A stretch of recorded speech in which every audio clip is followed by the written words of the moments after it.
코로나19 신규 확진자 수가 600명대까지 증가했다가 다시 300명대로 내려왔지만은 주요 방역 지표는 여전히 불안한 상황입니다.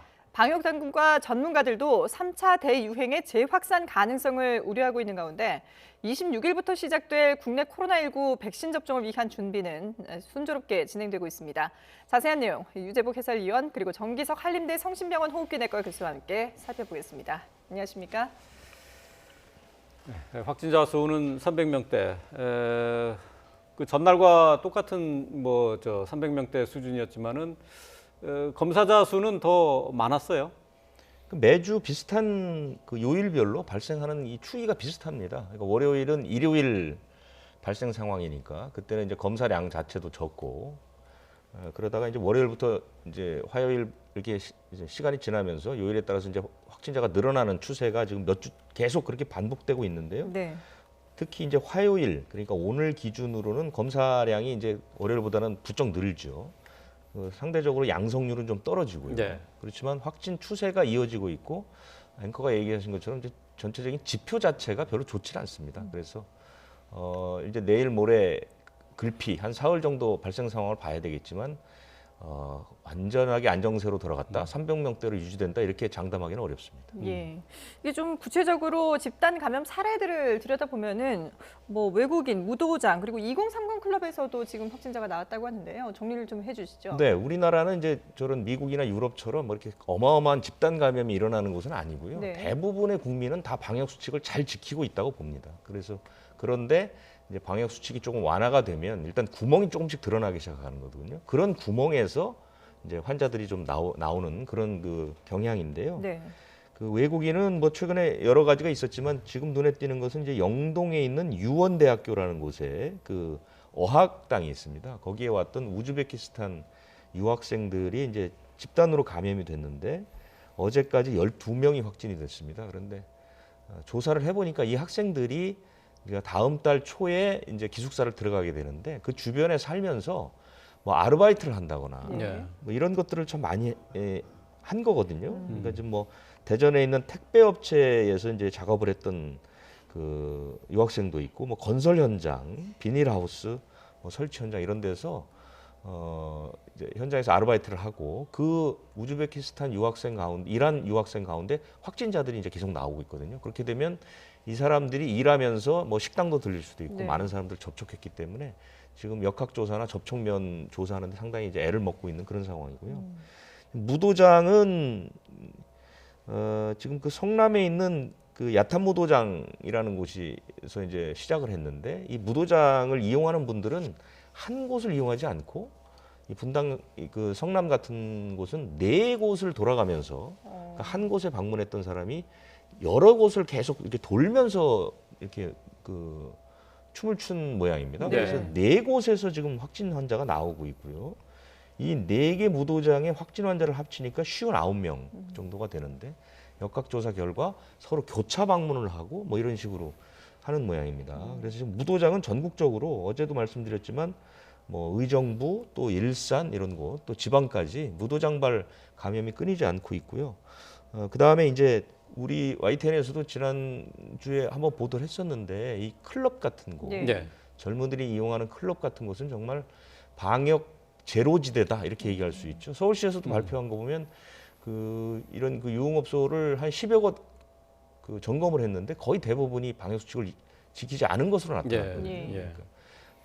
지난번 그 방역 수칙 완화할 때 제가 개인적으로 제일 걱정했던 것이 바로 이제 유흥업소의 영업을 허가한 부분, 이 부분. 왜냐하면 가장 구멍이 잘 날 수 있는 여건이 갖춰져 있기 때문에 예. 그렇습니다. 그래서 그런 곳에서도 이제 한번 확진자가 나오면 이런 클럽이나 이런 곳은 한번 나오면 이제 수백 명 단위로 나오기 때문에 상당히 걱정스러운 부분들이 많습니다. 그러니까 영업을 하더라도 방역 수칙만 지키면 되는데 이 방역 수칙을 피해가기 위해서 또 꼼수를 부리는 그런 것들이 문제가 그러니까 되는 업장 거잖아요. 자체에서도 예. 방역 수칙을 어떻게 좀 피해 볼까 고민을 한 것도 있고 예. 이용하는 사람들 자체도 이런 클럽이라는 게 이제 술을 먹고 춤을 추고 뭐 이렇게 하기 때문에 방역 수칙이 지켜지기가 그 환경 자체가 상당히 네. 어렵죠. 그런 것들이 이제 걱정인 것이죠. 근데 클럽 자체에서 그 술 마시고 춤추러 가는 건데 춤추는 게 지금 금지가 돼 있는 거고 이석도 안 되는 거죠. 그렇습니다. 그렇지만 이제 그런 것들을 피해서 음. 그리고 지금 그 YTN에서 지난주에 보도한 걸 보면 뭐 거의 대부분의 그 그 방문자들이 그런 걸 전혀 지키지 않고 있거든요. 예. 그렇기 때문에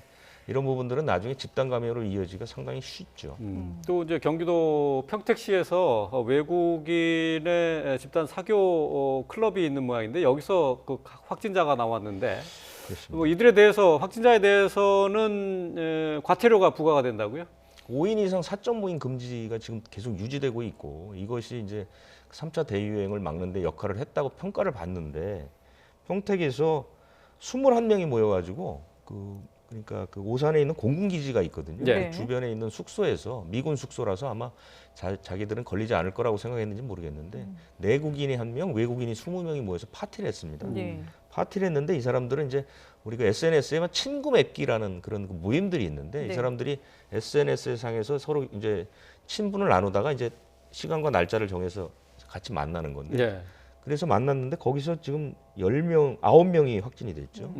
8명은 참석자고 1명은 또 가족까지 옮겼습니다. 그렇기 때문에 그리고 이제 그때 파티 역학조사를 해보니까 마스크 안 쓴 사람도 많았다는 거거든요. 그러니까 방역수칙도 위반했고 사적 모임도 위반했고 그래서 과태료 부과하고 구상권도 청구하기로 했습니다. 예.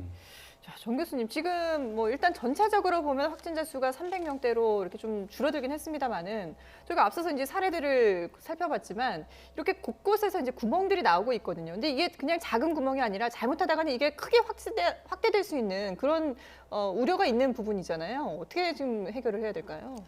오늘 아침에 이제 그 중대본에서 단속을 제대로 안 하는 것은 국민을 기만하는 행위다라는 그런 말씀을 하셨어요. 네네. 총리께서. 그래서 드디어 이제 제대로 하나 보다 그런 생각이 들고요. 사실 유흥업소가 뭐 이번만 그랬겠습니까? 예. 예, 처음부터 1년 동안 내내 그렇게 해온 것을 뭐 실수로 못 찾았거나 안 그러면 굳이 구체적으로 안 찾아 들어갔거나 이제 그런 거라고 보는 거고요. 결국 길게 가려면은 잘 지키는 사람들은 보호해주고 잘 지키는 상공인들은 보호해주고 안 지키는 사람들만 걷어내는 그런 관리를 잘한다면 저는 길게 갈 수 있다고 보고요.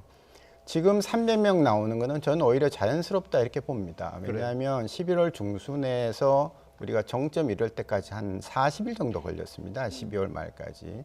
그럼 내려올 때 한 80일은 걸리는 거거든요.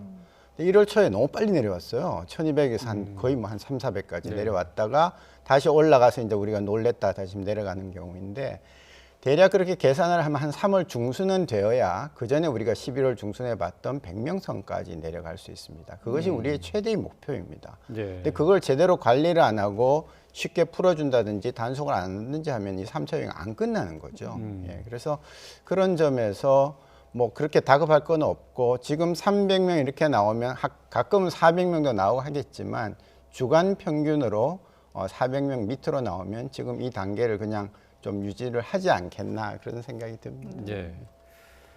정 교수께서는 이제 3월 중순까지 100명대로 내려가는 것이 이제 바람직하겠다라고 이제 말씀하셨지만은 지금 여러 가지 수치나 이런 거 지표로 봐서는 좀 불안한 면이 아직 있어요. 재생산 지수 같은 경우도 그렇고 또 그리고 경로를 알 수 없는 확진자의 비율도 조금씩 늘어나고 있는데 말이죠. 이거를 잡지 않으면은 3월 중순까지 100명대로 내려가는 건 좀 쉽지 않을 것 같은데요. 예, 그래서 제가 사실은 지방은 수도권 제외하고 1.5단계 내린 것은 뭐 잘했다고 보고 각 우리가 정해놓은 광역 지역이 있지 않습니까? 네. 수도권 제외하면 6개니까 그렇게 움직이면 되는데요. 수도권 좀 성급했다고 보는 거예요, 사실은. 2.5단계에서 2.0으로 쑥 내려버린 것이. 그랬기 때문에 이제 전체적으로 좀 풀린 게 있는데요. 지금 이제 재생산 지수라는 것은 사실 늘 이제 나오는 상태를 이제 중계방송하는 그런 식이지 1주, 2주 뒤에 더 는다는 그런 사인은 아닙니다. 계산은 항상 최근 걸 바탕으로 하니까요. 예, 그래서 그렇지만 앞으로 이런 부분을 조정을 하지 않으면 3월 중순 이때에 일단 우리 종식을 선언해야 되지 않겠습니까? 예, 예. 이제 3차 유행 끝났으니까 다시 일상으로 돌아가되 조심합시다. 이제 이 선언을 해야 되는데 그 선언하기가 좀 어려울 거다 그렇게 보는 것이죠. 그 재생산 지수가 지금까지의 추세를 보여주는 거지 앞으로의 상황을 예상하는 건 아니다라고 봐야 되나요? 네, 그렇습니다. 이 재생산 지수를 결정하는 예. 그 요소들이 있는데요. 그게 이제 그 바이러스가 한 사람이 얼마나 많은 사람을 만나느냐라는 겁니다. 그 다음에 그 사람이 갖고 있는 바이러스가 얼마나 전파력이 강하냐. 변이를 갖고 있으면 더 강하겠죠. 예, 그 강하냐. 그리고 그 사람이 얼마나 오랫동안 바이러스를 배출하느냐인 겁니다. 예, 예. 그래서 그런 것들이 미래 지표가 될 수는 없는 거거든요. 그래요. 예, 사람을 적게 만나면 오늘부터 환자들이 절대적으로 사람을 안 만나면 재생산 지수는 확 줄어들게 되죠. 네. 그래서 이제 그거를 보면서 지금 이제 올라가고 있고 환자가 늘면 이거 당연히 올라갑니다. 예. 올라가는 걸 예. 보면서 조심합시다라는 하나의 참고 지표이지 지금 1.5가 나왔으니까 2주 뒤에 1.5배 예. 더 늘어날 거다. 라고 얘기하는 것은 아주 정확한 말씀은 아니죠. 그래요. 근데 지금까지는 보통 전문가들이 이제 그 재생산 지수를 가지고 앞으로 뭐 일주 뒤, 한 달 뒤 어느 정도의 감염자가 나올 것이다 이런 식으로 사실 예측을 해왔잖아요. 근데 한 번도 맞은 적 없잖아요. 예, 알겠습니다. 근데 어쨌든 지금 이제 이번 주 말이 되면 또 거리두기 조정을 해야 되는 상황이고요. 그리고 뭐 새로운 또 거리두기 개편 얘기도 나오고 있는데 그러면 이제 3월이 시작되면서부터 뭔가가 또 좀 바뀔 가능성도 있다고 보는데 그럼 교수님께서는 지금 확진자 수가 급증하지 않는 이상은 지금의 이 거리두기 단계가 그대로 유지될 가능성이 있다고 보시나요? 예, 저는 수도권은 이제 2.5 조금 더 갔으면 좋겠다고 말씀을 예. 드렸지만 당국으로서는 한 번 내린 걸 또 올리기는 쉽지 않을 겁니다. 네네. 그래서 이제 그렇게 가는데 이제 계약도 다가오죠. 그다음에 뭐 자꾸 변이 얘기도 나오죠. 등등 하기 때문에 뭐 당국은 그냥 가는 대로 예를 들어서 지금 일주 평균이 400명이 넘는 데면 아마 수도권은 한 단계 좀 더 올리거나 아니면 그동안 방역 당국이 잘해왔던 건 좀 응용을 해가지고 또 이제 이렇게 제한을 할 수는 있겠다고 봅니다만은 그래서 지금 제가 아까 처음에 말씀드린 그 단속 부분이 정말 잘 된다면 예. 집단 감염이 상당히 줄 거고 그럼 우리가 보는 숫자는 굉장히 줄어들 겁니다. 근데 아까 이제 그 우리 감염원을 알 수 없는 그 퍼센테이지는 사실은 숙제예요. 이게 11월 그때부터 계속 지금 20 몇 퍼센트 계속 나오는 것이고 사실은 10월 달에 조용할 때도 20 몇 프로였습니다. 그래서 제가 그 당시쯤에 역학조사 능력을 배양해야 된다. 역학조사를 훨씬 더 많이 뽑고 역학조사 교육 코스를 만들어 가지고 수시로 교육을 시키면서 이제 이런 것들을 해야 된다고 했는데 실제로 얼마나 됐는지는 모르겠지만 앞으로 이것이 못 깔았는다고 안 깔았는다면은 결국은 이 역학조사가 충분히 안 됨으로 인해서 숨어있는 감염자들이 또 다른 사람한테 감염을 시키고 하는 그것들이 계속 숫자로 나타날 거기 때문에 그 부분도 뭔가 좀 더 낮출 수 있다라고 네. 좀 자신 있게 얘기를 해줘야 되지 않나 그렇게 봅니다. 예. 예. 그러니까 이제 이번 주 일요일, 그러니까 28일까지가 현재 방역 수칙과 거리두기가 계속 유지가 되고 그 이후에 또 어떻게 조정할 것인가는 지금 이제 방역 당국에서 고민하고 있는 부분인데, 근데 많은 국민들은 사실은 더 방역 수칙이 더 강화되는 것보다는 완화를 좀 기대하지 않겠습니까? 근데 지금 현재 상황에서는 완화는 조금 무리다 이렇게 보시는 거죠? 지금 2.0, 1.5 단계는 현재로서는 적절한 단계이라고 생각을 하기 때문에요. 그래서 글쎄요, 28일 날 과연 더 낮추는 결정을 할 수 있을는지는 저는 그렇게 보지는 않습니다. 네, 알겠습니다. 뭐 가능성 좀 낮게 보시는 건데 말이죠. 네. 지금 26일부터는 이제 백신 접종이 시작이 됩니다. 이 백신 접종과 관련해서 1호 접종자가 누가 될 것인가라는 것을 놓고 좀 관심이 쏠리고 있는데 정치권에서도 이 부분에 대해서 좀 논란이 일고 있어요. 네, 1호 접종자는 오늘 26일 오전 9시부터 시작이 되는데요. 전국에 있는 요양병원, 요양시설, 정신요양시설, 재활시설의 종사자 또는 입소자 가운데 65살 미만의 한 사람입니다. 네. 그분이 아마 첫 번째 접종자가 될 겁니다. 예. 그 누군지는 뭐 정해져 있는 건 아니고요. 그게 정해진다는 게 무슨 의미가 있는지 저는 잘 모르겠습니다. 어쨌든 중요한 것은 누가 1호 접종자가 될 것이냐가 아니라 접종이 시작됐다는 게 중요한 거 아닌가 싶습니다. 네. 이제 우리가 접종이 시작됐고 곧 이어서 이제 그 코로나19를 고치는 의료진들에게도 이제 화이자 백신이 그 다음 날 시작됐다는 거. 네. 그래서 앞으로 순조롭게 수급이 되고 접종이 돼서 아주 가장 빠른 시간 안에 집단 면역이 형성되는 그 과정이 중요하다고 보는 것이죠. 누가 맞고 누가 맞지 않고는 사실상 그렇게 큰 의미를 두지 않는다는 것이고요. 그러면서 이제 주로 많이 드는 그 사례들이 이제 외국의 뭐 미국의 당선자도 맞았고 네. 뭐 무슨 총리도 맞았고 했는데 그 나라와 우리나라는 이제 발생 상황도 완전히 다르고요. 백신의 그 공급이나 접종이나 이런 방식도 뭐 많이 상이합니다. 그러면 그런 그 뭐 정치인이나 이런 사람이 안 맞은 나라는 그럼 다 방역에 실패했느냐? 그렇지 않은 나라가 훨씬 더 많거든요. 네. 그래서 저는 약간 소모적인 논쟁이다. 그런 것들은 사실은 우리가 더 관심을 가질 것은 접종이 시작됐다는 부분, 얼마나 순조롭게 맞아 나갈 것이냐, 이 부분에 좀 더 관심을 갖는 게 바람직하지 않을까 저는 그렇게 생각합니다. 그 일단 접종이 시작됐다는 부분도 상당히 의미가 있습니다만은 뭐 미국의 사례 같은 경우에 일단 우리하고 맞는 그 백신 종류가 또 다르잖아요. 우리 같은 경우에는 아스트라제네카 백신이 이제 제일 처음 접종을 하게 되는데 이 백신이 그동안에 여러 가지 좀 논란이 있다 보니까 그런 부분들에 대해서 좀 상징적으로 1호 접종자를 더 좀 의미를 부여하는 게 아닌가 싶은데요. 교수님 보실 때는 글쎄요, 1호 접종자 뭐 어떤 의미가 있다고 보세요?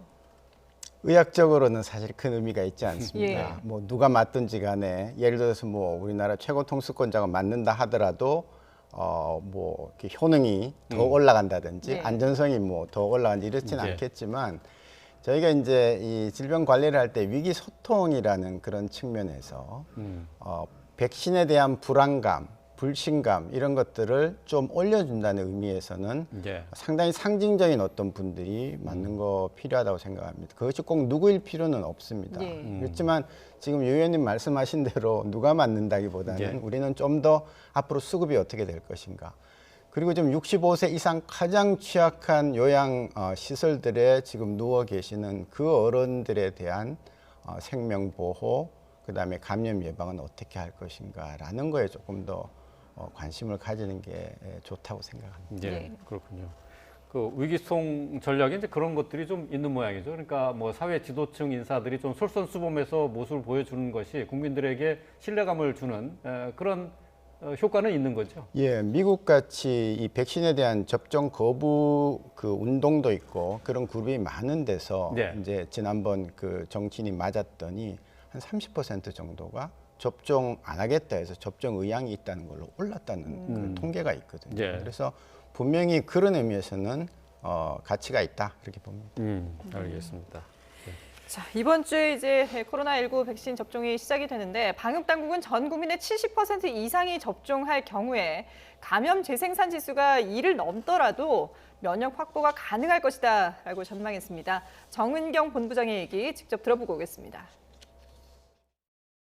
집단 면역에 대해서는 아직 어느 정도의 그 항체 양성률을 유지해야 집단 면역을 형성하는지에 대해서는 정확하게 알려져 있지는 않습니다. 저희가 처음에 70% 접종률을 얘기했을 때는 재생산 지수 2를 포함을 했을 때 달성이 가능한 걸로 일단 판단을 했습니다. 전 세계적으로 백신이 수요 대비 공급이 부족하기 때문에 공급 일정을 관리하는 게 쉽지는 않습니다. 최대한 백신 그 공급되는 시기를 앞당기고 저희 계약한 그 일정대로 백신이 공급될 수 있게끔 백신 수급 관리를 철저히 하면은 가능할 거라고 보고 있습니다. 접종률 70%를 이루면은 감염 재생산 지수가 2를 넘어도 충분히 이제 관리가 가능하다라고 얘기를 했고, 그리고 그 동안에도 보면은 이제 이 접종이 순조롭게 진행이 되면 올 가을쯤에는 집단 면역이 가능할 것이다라고 방역 당국에서는 얘기를 해왔었거든요. 네.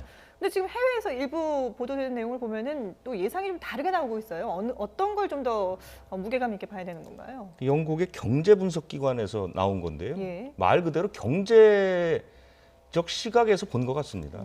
미국, 영국, EU에 있는 나라들, 영국 이 나라들은 이제 올해 후반이면은 집단 면역이 된다. 예. 그리고 우리나라, 대만, 싱가포르, 뭐 호주, 뉴질랜드, 그러니까 아시아권의 그 선진국들은 내년 뭐 중후반이 된다. 그 다음에 내년 말에는 이제 중국이나 인도 이런 나라들이고 이제 빈국은 아예 그 후다 이렇게 얘기했는데 제가 볼 때는 너무 경제적인 관점에서 본 것 같고요.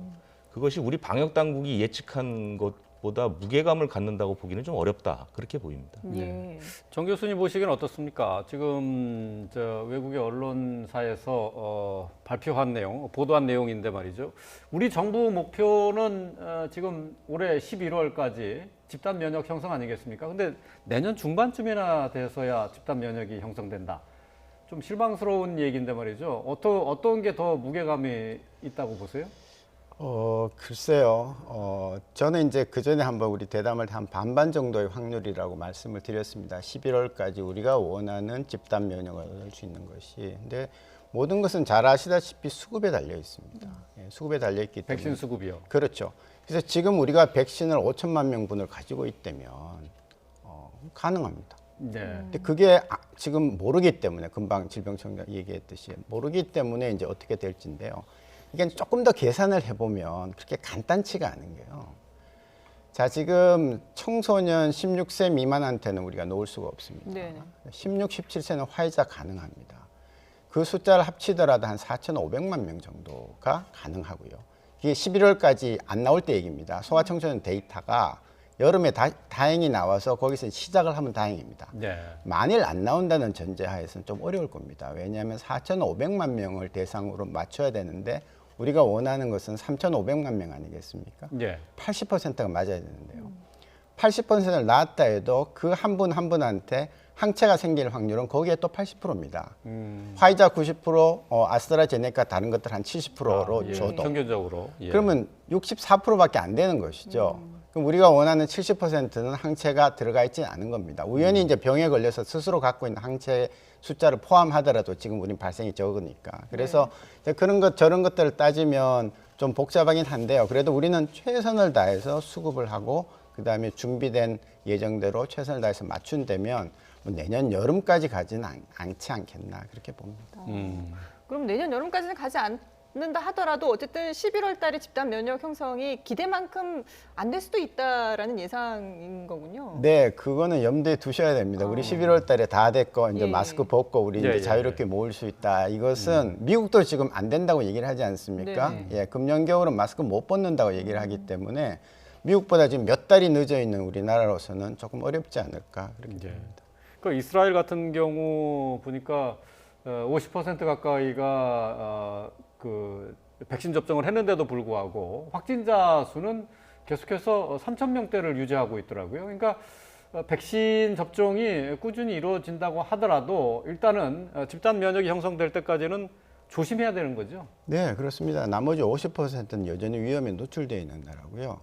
그 이스라엘 인구가 800만 밖에 되지 않기 때문에 지금 아주 신속하게 정말 빨리 가고 있는 거기 때문에 그 나라가 어떻게 가는지, 그다음에 그 나라에서 지금 항체 보유가 얼마나 되고 중장기적으로 얼마나 병을 예방할 수 있는지를 보면은 우리의 갈 방향도 조금 더 뚜렷해진다 그렇게 봅니다. 예. 근데 이게 백신 수급뿐만 아니라 집단 면역 형성이 또 순조롭게 진행이 되려면은 뭐 이렇게 변이 바이러스라든지 이런 또 돌발 변수도 없어야 되지 않을까 싶은데요. 그렇습니다. 그러니까 변이가 들어오기 전에 우리는 최대한 항체를 많이 보유를 해서 변이가 들어올 자리가 없어야 되고요. 예. 우리나라에서 항체가 생기지 않은 사람이 많으면 우리나라 자체에서도 변이 바이러스가 생길 수가 있습니다. 예. 꼭 외국에서 들어오는 거 아닙니다. 네네. 우리도 생길 수가 있기 때문에 일단은 최대한 빠른 속도로 최대한 많은 사람한테 백신이 들어가야 된다는 것은 이제 우리의 첫 번째 목표가 되는 거죠. 네. 자, 지난주에 서울시청 앞에서 고 백교환 소장의 연결식이 있었는데요. 이와 관련해서 서울시가 주최 측을 방역법 위반으로 고발을 했다고요? 그렇습니다. 이 서울광장이라는 곳에 이제 분향소도 차려졌고 연결식도 있었는데요. 이 서울광장은 원래 사람이 모이면 안 됩니다. 네. 지난해 2월에 이미 결정이 됐습니다. 올 3월, 그러니까 다음 달 말까지는 이 집단 감염을 예방하기 위해서 서울광장의 사용이 허가되지 않았거든요. 예. 근데 그것을 이제 무단으로 썼으니까요. 당연히 이제 법을 위반한 것이고요. 서울시에서 계산한 것은 변상금을 한 267만 원 정도 물리는 것 같고요. 또 하나는 그 연결식에서 참석 인원이 100명을 넘었다는 거죠. 예. 지금 그 수도권은 지금 100명 이하, 99명까지 모일 수 있으니까요. 이것도 역시 방역 수칙을 위반했으니까요. 거기에 대한 과태료를 물어야 되겠죠. 뭐 그것은 예외가 있어서는 안 된다고 봅니다. 예. 근데 지금 서울광장에서 모이면 안 된다고 하는데도 불구하고 뭐 서울광장뿐만 아니라 광화문에서도 지금 이제 3.1절에 또 대규모 집회를 열겠다는 네. 신고들도 있다고 하거든요. 이런 집회들이 글쎄요. 지금 일단은 뭐 그동안의 집회를 통해서도 많이 좀 확산이 되는 그런 부분들도 있었지만은 어쨌든 방역에 걸림돌이 되는 건 분명한 거잖아요. 근데 이제 그분들은 사실은 그 방역 자체를 불신하고 계시는 분들이라서 예. 그렇게 이제 논리적인 설득이 별로 이제 먹히질 않는 것 같아요. 이번에도 뭐 똑같은 지난해하고 똑같은 이유로 똑같이 모이자고 하는 거거든요. 그러니까 방역 당국이나 정부로서는 최대한 설득해서 막고 나중에 위반되면 어쨌든 또 똑같은 방식을 쓸 수밖에 없게. 왜냐하면 저분들은 어떤 설명을 해도 사실 그걸 그대로 받아들이지를 않고 있거든요. 그러니까 우리와 일반 국민들이 갖고 있는 방역에 대한 개념이나 수칙과 조금 동떨어져 있는 분들이라서 안타까운 마음일 뿐이죠. 뭐 예. 지금으로서는. 자, 보수단체의 그 예고가 돼 있는 3.1절 광화문 집회, 또 그리고 백현 소장의 서울시청 앞에서의 연결식. 이거 지금 저 방역 수칙으로 봐서는 절대 해서는 안 되는 일인데 말이죠. 이게 그 왜 이렇게 자꾸 이런 게 무리하게 이렇게 진행이 되는 걸까요? 글쎄요. 그만큼 그 관계 당국의 좀 단속, 그다음에 사전 정보를 통한 차단 이런 것들이 좀 아쉽다는 그런 생각이고요. 더 강력해야 된다. 예. 그런 의미에서 서울시에서 이번에 고발을 한 것은 뭐 잘한 것이다라는 것이고, 앞으로 다가올 3.1절도 정말 가급적 집회 좀 안 해주셨으면 좋겠습니다. 예, 알겠습니다. 예. 지금까지 코로나19 상황 유재복 해설위원 그리고 정기석 한림대 성심병원 호흡기내과 교수와 함께했습니다. 두 분 말씀 잘 들었습니다.